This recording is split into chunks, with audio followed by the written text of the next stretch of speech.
J'ai créé un assistant IA qui me permet d'automatiser toutes mes tâches. Il gère automatiquement ma boîte email, il envoie des emails et quand je reçois un email, il m'en informe. Il va directement réserver pour moi des rendez-vous sur mon calendrier et il peut même faire des choses sur Notion. Ça me permet de me libérer énormément de temps sur le travail que j'ai à faire jour après jour. Et dans cette vidéo, on va voir comment il fonctionne et comment tu vas pouvoir le reproduire pour toi-même. On va commencer directement avec une démonstration de cet assistant. Donc, je vais demander à cet assistant de créer un rendez-vous pour demain avec mon ami Benoît, par exemple. Et automatiquement, il va aller sur mon calendrier et réserver le rendez-vous. Pour pouvoir communiquer directement avec mon assistant IA, j'utilise Telegram. Juste à lui envoyer la tâche sur Telegram et lui, il va la comprendre et l'accomplir. Donc là, je vais lui envoyer directement ce premier message, réserve un rendez-vous pour demain 16h avec Benoît et j'indique l'email de Benoît. Et j'envoie ça. Donc, une fois que la tâche est terminée, l'assistant me répond qu'il a bien créé un rendez-vous pour demain avec Benoît. Et du coup, je vais directement aller sur mon calendrier et je peux bien confirmer qu'effectivement, il y a un rendez-vous qui a été positionné demain à 16h avec Benoît. Je vais demander aussi d'envoyer un email à Benoît pour le prévenir de cette réunion pour pas qu'il la manque. Donc, je vais directement lui écrire, envoie un email à Benoît pour le prévenir de ce rendez-vous et dis-lui aussi d'être à l'heure parce qu'il est souvent en retard. Du coup, on envoie directement ça. Et donc là, l'email a directement été envoyé à Benoît pour lui rappeler l'heure de ce rendez-vous. Et donc, on peut comme ça automatiser toutes les tâches que l'on fait dans notre travail. Et donc, c'est extrêmement pratique d'avoir son propre assistant IA.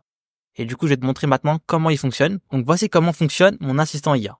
Donc, moi, je communique directement avec l'assistant manager. L'assistant manager, c'est l'assistant qui peut communiquer à plusieurs sous-agents et chaque sous-agent est spécialisé sur une tâche. Donc, la communication, elle se fait sur Telegram. Vous pouvez aussi la faire sur WhatsApp ou bien sur Slack. Donc, pour mon cas, j'ai choisi Telegram. Et en fait, la communication avec l'assistant personnel, elle me permet d'automatiser des tâches sur Gmail, sur mon calendrier et sur mon Notion. Ce qui se passe, c'est que l'assistant personnel, lorsqu'il a une tâche à accomplir, il va directement distribuer chacun des éléments de la tâche aux sous-agents spécialisés.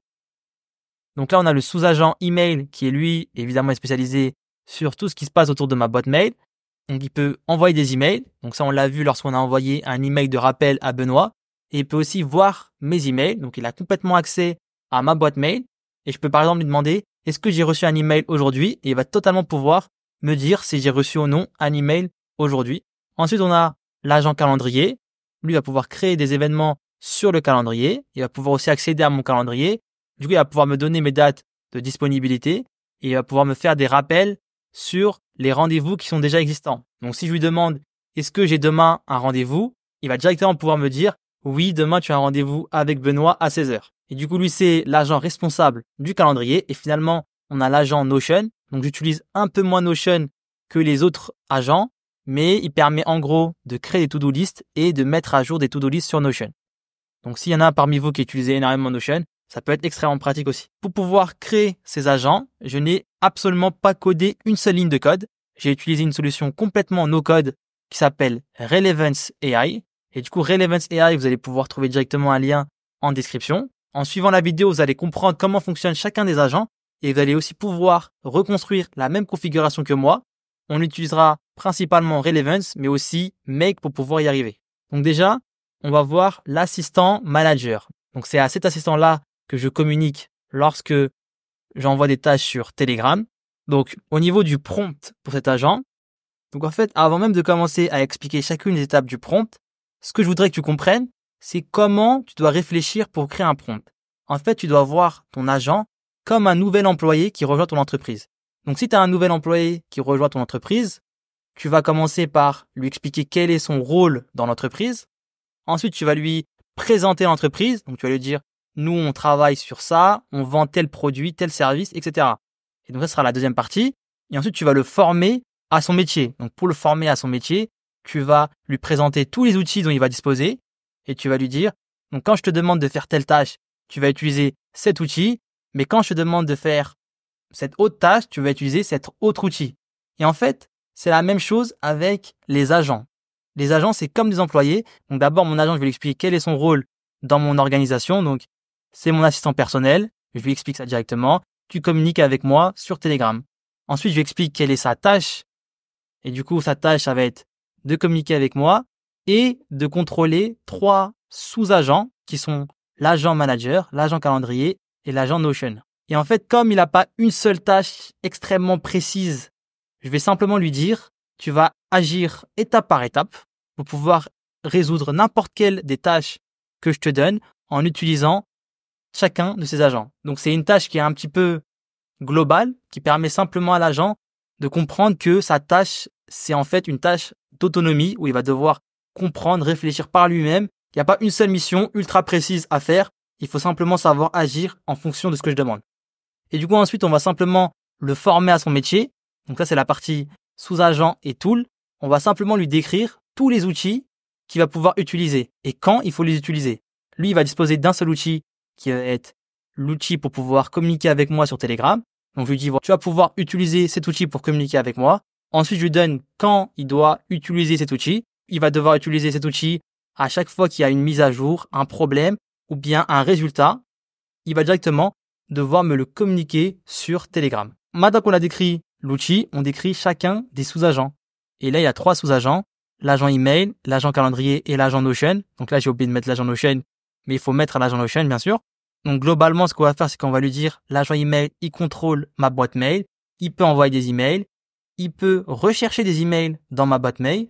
Donc lorsqu'il recherche un email, il faut lui préciser si on recherche un email lu ou pas lu. Et si jamais tu veux rechercher l'email d'une personne spécifique, donc par exemple, je veux savoir si Benoît m'a envoyé un email, et tu peux le faire en précisant l'adresse email de Benoît à cet agent. Il va pouvoir rechercher l'email envoyé par ce destinataire. Ensuite, on a l'agent calendrier. Comme pour l'agent email, je vais lui dire ce qu'il est capable de faire et les informations qu'il faut lui fournir pour qu'il puisse fonctionner. Donc l'agent calendrier, il peut bien sûr réserver un rendez-vous sur un calendrier qui est le mien. Il peut voir mes disponibilités sur le calendrier et il peut rechercher un événement spécifique. Par exemple, si je lui dis demain, je crois que j'ai rendez-vous avec Benoît, il va être capable de me dire ah effectivement, tu as rendez-vous à 16h avec Benoît. Du coup, je peux rechercher un événement spécifique avec une personne spécifique grâce à cet agent. Ce qu'il faut surtout comprendre, c'est que quand on va créer l'assistant, il faut prendre le temps de décrire chacun des sous-agents et des outils qu'il va utiliser parce que comme il va agir en autonomie, il faut qu'il ait une bonne compréhension de chacun des éléments dont il dispose, donc chacun des agents et chacun des outils, pour que lorsqu'on lui donne une tâche, il comprenne quel est l'outil ou l'agent qu'il faut aller voir. Donc ensuite, on a la partie notes. Donc la partie notes, c'est simplement certains éléments importants que l'agent doit garder en tête. Donc, il doit toujours me communiquer des informations avec Telegram. Donc, j'insiste dans les notes parce que en ajoutant l'information dans les notes, je suis sûr qu'il va comprendre que cette information, elle est plus importante que les autres. Je ne veux surtout pas qu'il communique avec moi autre part que sur Telegram.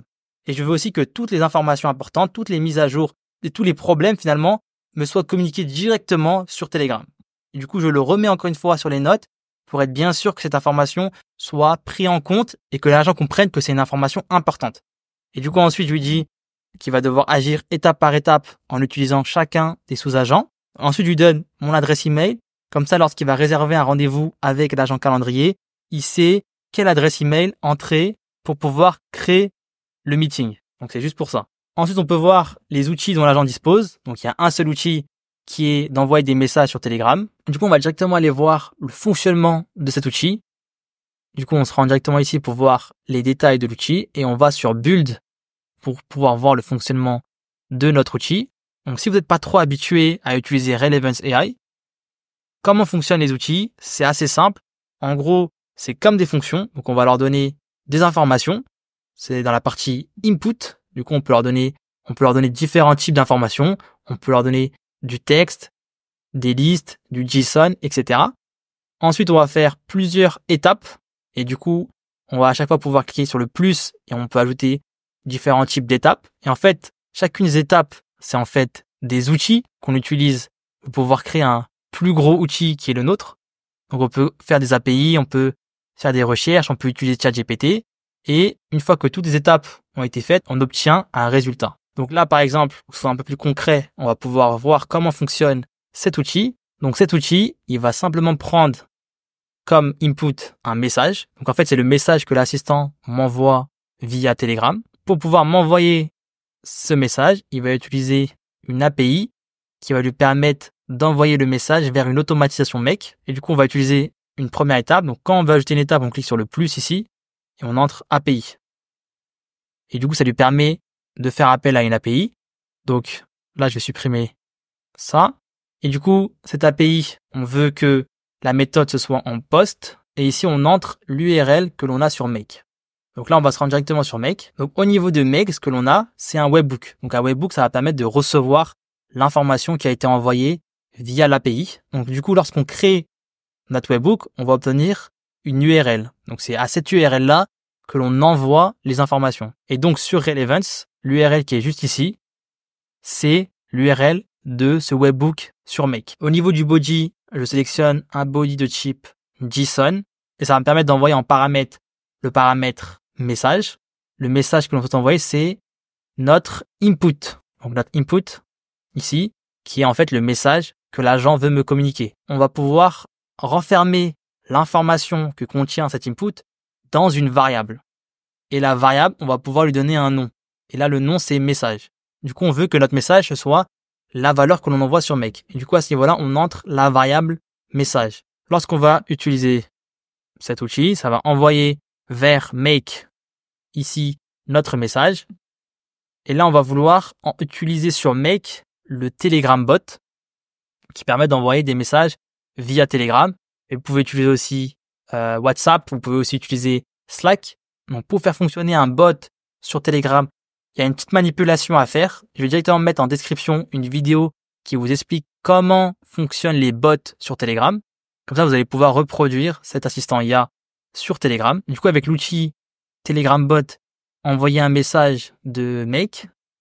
On va d'abord entrer le chat ID. Donc, si on va sur Telegram, donc là, on a le chat entre moi et mon assistant sur Telegram.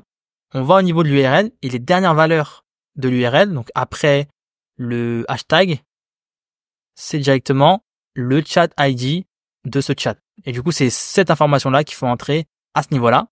Ensuite, on va entrer donc le message qui vient du webhook. On reçoit donc de notre agent. Et du coup, c'est tout pour le Telegram bot. Et ensuite, on referme la boucle du webhook. Donc ça, c'est la petite automatisation que j'utilise pour que mon agent puisse m'envoyer des messages. Donc, on va directement lui ajouter l'outil. Donc, on clique sur Add Tool. Et ici, on va aller rechercher l'outil Telegram. Donc, moi, j'ai déjà ajouté. Et en fait, cet outil, lorsqu'on clique dessus, à ce niveau-là, il y a écrit Autorun. Donc, par défaut, c'est pas en Autorun, c'est en Approval Required. Et en fait, quand c'est en Approval Required, ça veut dire que il faut à chaque fois qu'il me demande de pouvoir utiliser l'outil. Du coup, c'est extrêmement peu pratique parce que ça veut dire que tu peux pas avancer sur ces tâches sans que je sois constamment là pour pouvoir confirmer qu'il peut utiliser l'outil. Donc, pour que ce soit extrêmement fluide et qu'il puisse utiliser l'outil, on va mettre ça en autorun. Ce qui signifie simplement que il est totalement libre d'utiliser l'outil à tout moment et quand il le souhaite. Ensuite, on a les sous-agents. Donc, les sous-agents, vous l'avez compris, c'est l'agent email, c'est l'agent calendrier et Notion. Et du coup, on va directement lui ajouter chacun des agents. Et comme pour les outils, on les met en autorun. Comme ça, il peut les utiliser sans avoir à demander la permission. Donc voilà pour l'agent assistant manager avec lequel je communique sur Telegram. Maintenant, on va aller voir les autres agents et comment ils fonctionnent. Donc, on va d'abord aller voir l'agent email. Donc, pour l'agent email, on a encore une fois un prompt. Donc, pour le prompt de l'agent email, on va commencer par lui donner son rôle. C'est l'agent responsable de ma boîte email. C'est le manager de ma boîte email, comme je l'appelle. Je lui donne le contexte. Donc, il va travailler avec un personnel assistant, pouvoir envoyer des emails, recevoir des emails et en fait automatiser ma boîte mail. Ensuite, je lui donne une description de chacun des outils dont il dispose. Donc, il y a un premier outil qui lui permet d'envoyer des emails. Donc, cet outil te permet d'envoyer des emails à n'importe qui. Tu as juste besoin de l'adresse mail de la bonne personne et du texte à entrer dans l'email. Il faut lui donner une bonne description de chacun des outils qui comprennent quelles sont les informations qu'il doit entrer à l'outil et quelles sont les informations que l'outil renvoie et lui donner en gros le fonctionnement de l'outil. Donc là, il doit entrer l'adresse mail, il doit entrer l'email body et le subject line et ça va directement envoyer un email au destinataire. Outil suivant, ça lui permet d'accéder à mes emails. L'outil d'après, ça lui permet d'accéder à la date présente dans le time zone Europe-Paris. Donc, vous pouvez changer le time zone si vous n'êtes pas en France. Et pourquoi on utilise cet outil pour avoir la date présente? Ça lui permet simplement d'utiliser les autres outils parce que des fois, il y a besoin d'entrer des dates pour pouvoir utiliser les outils, envoyer email et accéder aux emails. Et du coup, on lui fournit cet outil juste pour son bon fonctionnement Donc ensuite, on a les notes, c'est-à-dire les éléments importants que l'on ne souhaite pas que l'agent néglige. Donc la première note, c'est lorsqu'on te donne une adresse email spécifique, donc l'adresse email d'une personne spécifique, tu dois me renvoyer l'email envoyé par cette personne en utilisant l'outil GetEmail. Ensuite, pour utiliser l'outil GetEmail, tu dois savoir si l'email est un email lu ou non lu. Donc c'est une information dont il a besoin pour faire fonctionner cet outil. Donc juste après, on va voir comment fonctionnent les outils et ce sera beaucoup plus clair pourquoi il a besoin de savoir si c'est un mail lu ou non lu. Et enfin, parfois tu auras besoin de la date présente pour faire fonctionner certains outils et tu dois utiliser getCurrentTime pour pouvoir obtenir la date présente. Du coup, ici, il y a chacun des outils pour l'agent email. Donc comme pour l'agent assistant, ils sont tous en auto-run. Du coup, il n'a pas besoin de me demander la permission pour les utiliser. Et du coup, on va prendre le temps de voir comment fonctionne chacun de ces outils. Donc ça, c'est l'outil getCurrentTime. Donc c'est un outil extrêmement simple. Donc comme je l'ai expliqué, il permet d'avoir la date présente. Donc là, il va être extrêmement simple à créer puisque sur Relevance AI, il y a déjà une fonction qui permet d'obtenir la date présente. Et du coup, on va simplement utiliser cette fonction. Donc on clique sur le plus ici et la fonction, elle s'appelle currentTime. Voilà, getCurrentTime. Et au niveau du time zone, on entre directement notre time zone. Donc dans mon cas, c'était Europe-Paris. Et du coup, automatiquement, ça va renvoyer la date présente. On peut directement run l'outil pour voir à quoi ça ressemble. Et donc voilà, directement, on a la date présente. Donc ensuite, on va voir le second outil de l'agent email. Donc cet outil lui permet d'accéder à tous mes emails. Donc ça me permet de lui demander quel email j'ai reçu par exemple aujourd'hui. Et directement, il peut voir les emails que j'ai reçus aujourd'hui ou bien les emails que j'ai reçus de telle ou telle personne. Donc on va voir comment il fonctionne. Donc cet outil, il va prendre deux inputs. Donc le premier input, c'est Specific Email Sender. Donc ici au niveau de Required, j'ai décoché l'option. Et du coup, ça fait de cet input un input optionnel. Donc il peut être vide. Et en fait, lorsque on envoie un email spécifique dans cet input, ça va simplement faire que on va récupérer les emails uniquement envoyés par cette personne. Donc si je demande est-ce que j'ai reçu un email de Benoît et je donne l'adresse email de Benoît, cet outil va directement me renvoyer uniquement les emails qui m'ont été envoyés par Benoît. Le second input, c'est un input qui me permet de savoir si l'email que je recherche, il est en read ou en unread. Et ça, par contre, c'est un input qui est obligatoire. Et du coup, l'agent doit toujours avoir cette information pour pouvoir faire fonctionner cet outil. Si jamais l'email que l'on recherche est pas lu, il doit entrer la valeur only unread, donc seulement les emails pas lus. Et si les emails que l'on recherche sont des emails lus, il doit entrer la valeur only read. Et du coup, comment fonctionne l'outil? C'est très simple. Donc l'outil s'appelle Get Email from Gmail. Donc ça va nous renvoyer des emails de ma boîte mail. Donc à ce niveau-là, il faut directement connecter sa boîte mail. Donc ici, on entre le nombre d'emails qu'il faut renvoyer au maximum. Et ensuite, j'utilise un LLM. Donc pourquoi j'utilise un LLM? Pour pouvoir faire un résumé plus court du résultat de cette fonction. Donc cette fonction, ça peut être plusieurs emails dans un seul tableau. Ça peut être extrêmement compliqué comme résultat à utiliser. Et du coup, on va simplement lui demander à un LLM, donc à ChatGPT, de faire un résumé condensé de toutes les informations qui ont été renvoyées par cette fonction. Et du coup, le résultat sera beaucoup plus utilisable pour notre agent IA. Donc voilà comment fonctionne l'outil GetEmail. Donc on va avoir le dernier outil pour l'agent email. Donc ce dernier outil, c'est sûrement l'outil le plus intéressant. C'est celui qui permet à l'agent d'envoyer des emails. Donc on va voir ça directement. Donc cet outil, il va prendre 4 inputs différents. Donc, le premier input, c'est l'adresse email du destinataire. Ça, c'est sans surprise. Il nous faut forcément une adresse email pour pouvoir envoyer un email. Ensuite, on a l'email body. Donc ça, c'est le contenu de l'email. On a bien sûr le subject line. Donc ça, c'est l'objet de l'email. Et ensuite, on a cet input un peu étrange qui s'appelle le Gmail Thread ID. Donc le Gmail Thread ID, ça va en fait permettre à ce que nos emails ce soient des réponses à des emails précédents. Donc si quelqu'un m'envoie un email et que je demande à mon agent de répondre à cet email, je veux qu'il envoie un email réponse et non pas un tout nouvel email à cette personne. Parce que sinon, on part dans tous les sens.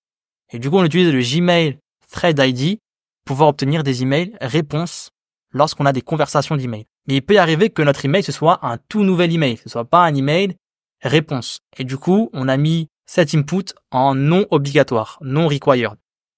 Et du coup, là, c'est extrêmement simple. Il y a une fonction qui permet sur Relevance d'envoyer des emails avec Gmail. cette fonction, elle a besoin d'entrer un email dans le to email.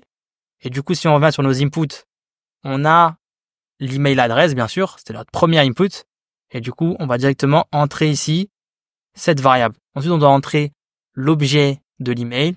Et du coup, là, on va utiliser notre autre input qui s'appelle l'input subject line. Et du coup, le nom de cet input, c'est la variable subject. Et du coup, ici, directement, on entre subject. Ensuite, on a le body de notre email. Donc, on avait encore un input qui s'appelle l'email body. Et la valeur de cet input, elle est rangée dans la variable body. On va pouvoir directement ici ajouter la variable body. Donc voilà, on a vu chacun des outils de l'agent email. Et on pourrait aller voir aussi les outils de l'agent calendrier. Mais j'ai pas envie de faire une vidéo de plusieurs heures. Et du coup, je vais m'arrêter là pour cette vidéo. Vous pouvez retrouver chacun des agents évidemment en description. Et si vous avez des questions sur l'agent calendrier ou bien sûr n'importe quelle question autour des agents, vous pouvez directement la poser en commentaire. Donc pour ajouter les agents IA dans ton business, tu peux réserver directement un rendez-vous en description et on va discuter et